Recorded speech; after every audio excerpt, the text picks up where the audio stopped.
Hello everybody, कैसे हैं आप सभी। स्वागत करती हूँ आपका फिर से नई वीडियो में। आज की क्लास में बेटा हम सीखेंगे कुछ छोटी छोटी बातें जो आपके प्रैक्टिकल क्वेश्चन को सोल्व करने के लिए बहुत ही ज़रूरी होती है। ऐसी छोटी छोटी चीज़ें जब आपको याद रहती है तो आप प्रैक्टिकल क्वेश्चन को बड़ी ईजिली सोल्व कर लेते हैं। तो सबसे पहला पॉइंट आता है हमारा इंटरेस्ट ऑन कैपिटल। तो देखिए बेटा, इंटरेस्ट ऑन कैपिटल को फाइंड करने का फॉर्मूला आपको पता है, amount of capital multiply rate upon 100 into time interval जो आपको गिवन होता है। ठीक है, तो ये तो आपका फॉर्मूला होता है, इससे आप इंटरेस्ट ऑन कैपिटल फाइंड कर लेते हैं। लेकिन कुछ ज़रूरी बातें जो आपको इंटरेस्ट ऑन कैपिटल कैलकुलेट या करने के लिए याद रखनी पड़ती है वो है नंबर 1। देखिए इसमें, interest on capital is payable only out of the profits of the business. In other words, if there are losses interest on capital will not be allowed. ठीक है, तो सबसे पहले पॉइंट आता है कि इंटरेस्ट ऑन कैपिटल आप तभी पे करते हैं जब आपकी फर्म में प्रॉफिट होता है। यदि फर्म में लॉस होता है तो आप इंटरेस्ट ऑन कैपिटल पे नहीं करते। ठीक है, सेकंड देखिए हमारा पॉइंट है, if the profit of the firm during the year is less than the amount payable to partners as interest on capital, the payment of interest will be equal to the amount of profits which will be distributed in the ratio of interest on capital of each partner. अब ये point ये कह रहा है, मान लीजिए दो partners है बेटा ए एंड बी। ठीक है, उनका जो फर्म का जो प्रॉफिट निकल के आया है वो आया है हमारा 10,000। ठीक है, और जो उनको हमें इंटरेस्ट ऑन कैपिटल पे करना है हमें 15,000। इट मीन्स जो हमारा प्रॉफिट है वो कम है, यानी कि 10,000 हमारा प्रॉफिट है एंड इंटरेस्ट ऑन कैपिटल हमारा 15,000 है। तो ये पॉइंट कहता है कि इस केस में आप क्या करेंगे, जो हमारा प्रॉफिट है उसी को हम interest on capital as a partners में डिस्ट्रीब्यूट कर देंगे। यहाँ हम पार्टनर्स के ओल्ड रेशियो में इसको डिस्ट्रीब्यूट नहीं करेंगे। किस रेशियो में डिस्ट्रीब्यूट करेंगे, यहाँ पर हम क्या निकालेंगे, जो पार्टनर्स का जो इंटरेस्ट ऑन कैपिटल है ना, जो निकल कर आया है, जो एक्चुअल निकल कर आया है, उसकी हम रेशियो फाइंड करेंगे और उसी रेशियो में हम क्या करेंगे, उस प्रॉफिट को as a interest on capital हम पार्टनर्स में डिस्ट्रीब्यूट कर देंगे। ठीक है, नेक्स्ट देखिए point, if interest on capital is treated as charge against profit and firm incurs loss, this loss includes interest on capital will be divided between partners in their profit sharing ratio through profit and loss appropriation itself. इसके अंदर क्या होगा, मान लीजिए firm में loss हो रहा है, तो ठीक है, फर्स्ट पॉइंट को याद करिए। तो सबसे पहले तो आपके माइंड में ये आएगा कि लॉस हो रहा है, हमें इंटरेस्ट ऑन कैपिटल पे नहीं करना।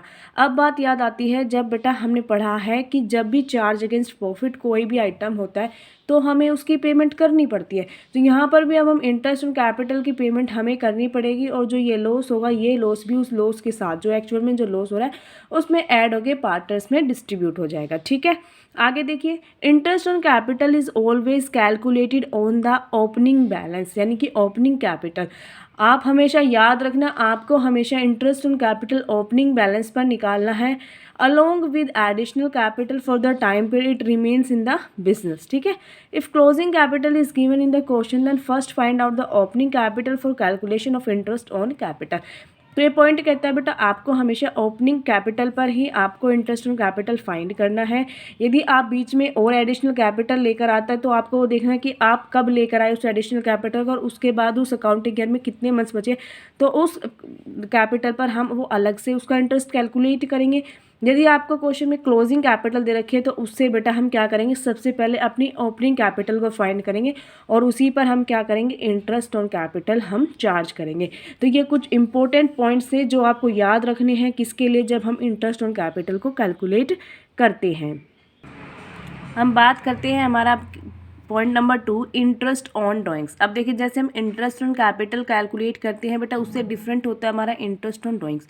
तो इसमें देखिए क्या लिखा है, the drawings are usually made by partners at regular intervals, thus the interest on drawing is calculated with reference to time period involve, it can be worked out of any one cases. ठीक है, तो इसके बहुत सारे cases होते हैं, case to case मैं आपको बताते हुए चलूंगी। देखिए, इंटरेस्ट ऑन कैपिटल पार्टनर्स के लिए प्रॉफिट होता है, इंटरेस्ट ऑन ड्राइंग्स किसके लिए प्रॉफिट होता है, फर्म के लिए प्रॉफिट होता है। ठीक है, इंटरेस्ट ऑन कैपिटल फर्म को पे करना होता है पार्टनर्स को, इंटरेस्ट ऑन ड्राइंग्स पार्टनर को पे करना होता है फर्म को। ठीक है, अब बड़े ही ध्यान से देखते जाइए, एक एक केस को कवर करते चलेंगे। केस नंबर 1 में देखिए क्या लिखा है, if uniform amount is withdrawn and the interval between every two withdrawal is also uniform. In such a case, interest on drawings can be calculated by average method in form of formula.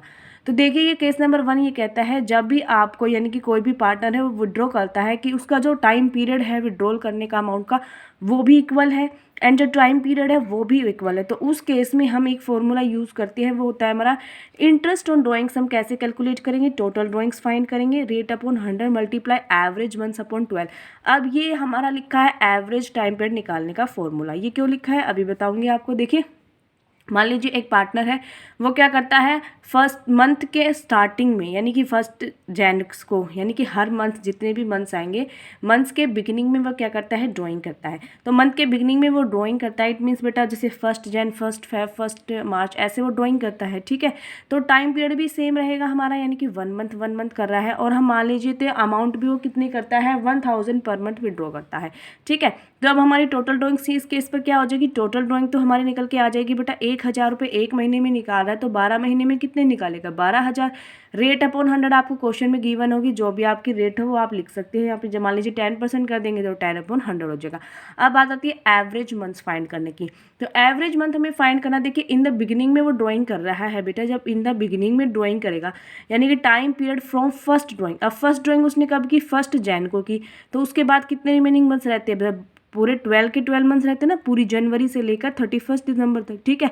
तो यहाँ पर आ जाएगा 12 plus करेंगे time period from last drawing. तो अब वो last drawing कब करेगा 1 दिसंबर को करेगा, इट मीन्स 1 मंथ अभी भी रिमेनिंग है।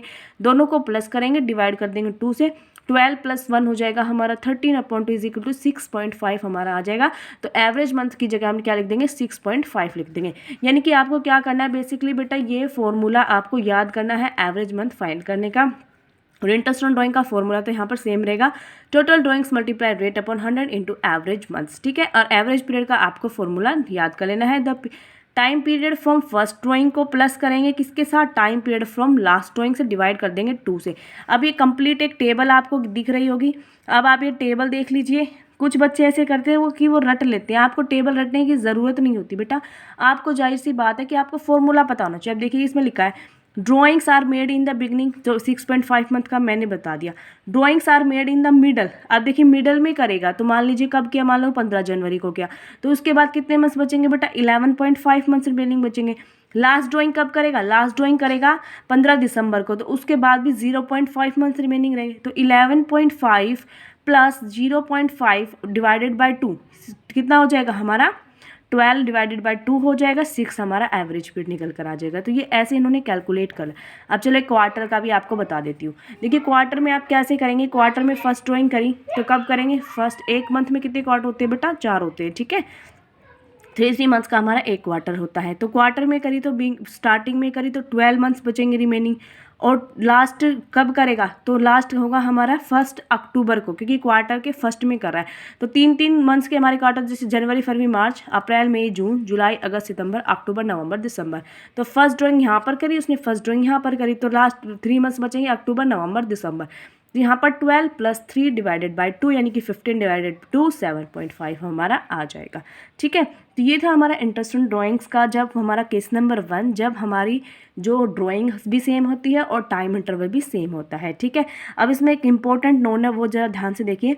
When the rate of interest is given without the suffix per annum, आपने देखा होगा ना रेट ऑफ इंटरेस्ट पे लिखा होता है eight the rate 5% per annum, ठीक है। अगर वो पर एनम वहाँ पर नहीं लिखा है, interest will be charge without considering time और डेट ऑफ ड्राइंग्स, ठीक है। तो वहाँ पर आप क्या करेंगे, टाइम एंड डेट को कंसिडर नहीं करेंगे, ठीक है। जब वर्ड कहाँ कैसे लिखा होगा, विदाउट पर एनम के वर्ड लिखा होगा। तो ये था हमारा केस नंबर 1। अब देखिए सेकंड केस हमारा बोलता है when different amounts are withdrawn at different intervals या फिर dates, the interest is to be calculated with the help of the product method. Interest is calculated on total product at the rate of interest for 1 day 1 month in form of formula.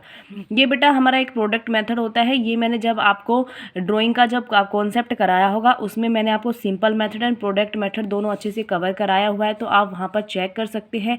Interest on drawing की आप video निकालना, ठीक है। है, playlist में जाकर देखना, आपको पता चल जाएगा कि हम प्रोडक्ट मेथड से कैसे ड्राइंग को फाइंड करते हैं। बस यहाँ पर मैं आपको एक बार फॉर्मूला बता दूंगी, ठीक है।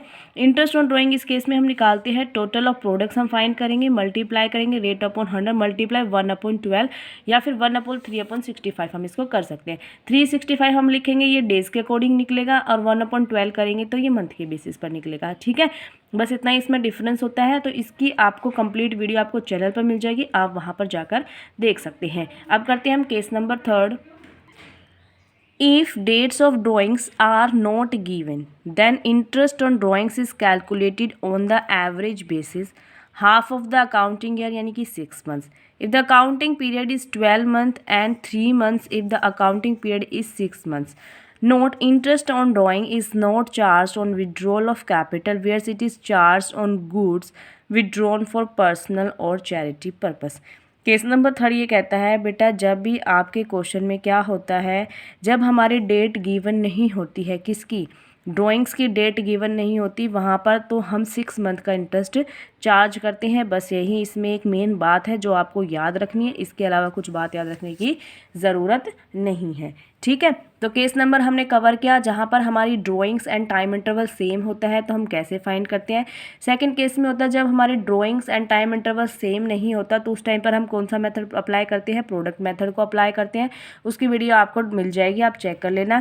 केस नंबर 3 होता है जब हमारी जो ड्राइंग्स होती है उनकी डेट्स हमें गिवन नहीं होती, तो उस केस में हम क्या करते हैं, 6 मंथ का हम इंटरेस्ट चार्ज करते हैं ड्राइंग के ऊपर। तो ये थी बेटा आज की हमारी वीडियो। आशा करती हूँ आपको वीडियो अच्छी लगी होगी। वीडियो अच्छी लगी हो तो वीडियो को लाइक करके ज़रूर जाना, चैनल पर नए हैं तो चैनल को सब्सक्राइब कर देना।